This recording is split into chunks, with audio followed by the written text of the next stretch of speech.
Haji Sahabuddin as a social worker of Karandighi এবং আমাদের মাঝে এসে উপস্থিত হয়েছেন এজ এ গেস্ট হিসাবে হাজি ও মাওলানা গিয়াসউদ্দিন এবং এই অত এলাকা।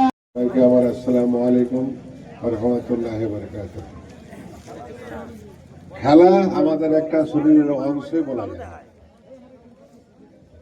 স্কুল দেখবেন যে ক্লাস 5 থেকে 10 পর্যন্ত যারা পড়ছেন দেখবেন মাস্টার একটা কিন্তু গেম টিচার রাখা আছে স্কুলে। তো খেলা আমাদের কত প্রয়োজন শরীর চর্চার জন্য এবং খেলা কিছু জানার আর অন্য কিছু আমাদের সাথে থাকে, ওটা নিয়ে চলতে হয়। দ্বিতীয়, যারা এই খেলার আয়োজন করেছেন তাদেরকে উৎসাহ দেন। তবে আমরা যখন খেলতাম তো আমরা বেশিরভাগ ক্রিকেট নয়, ফুটবল খেলতাম। আমাদের একটা সময় গেছে যে আমরা অনেক জায়গায় খেলতে গেছিলাম, খেলেছি ফুটবল। আর একটা আমাদের শেরশাবাদের যে শরীর চর্চার যে খেলা ছিল সেটা হাডুডু বা কাবাডি, এই খেলাটাও আমরা খেলতাম তখন। যাই হোক, এখন ক্রিকেটের সময় এসেছে।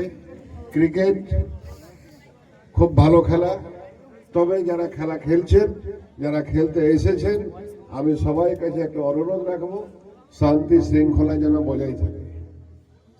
শান্তি শৃঙ্খলা এই জন্য বজায় থাকা দরকার আছে যে আমরা শান্তি বজায় রেখে খেলা খেলবো এবং রেফারি যে থাকবে তার চূড়ান্ত সিদ্ধান্তটা তারই থাকবে। এটা নিয়ে কেউ ঝগড়া করবেন না। এই বলে আমার বক্তব্য এখানে শেষ করছি। আসসালামু আলাইকুম ওয়া রাহমাতুল্লাহি ওয়া বারাকাতুহু। এটা প্র্যাকটিস ম্যাচ, দেখেন আপনাদের খুব সুন্দর। আমাদের প্রোগ্রাম এখনই শুরু হয়ে গেছে, তাই আপনারা যে যেখানে আছেন প্লিজ দয়া করে চলে আসেন। এখন প্র্যাকটিস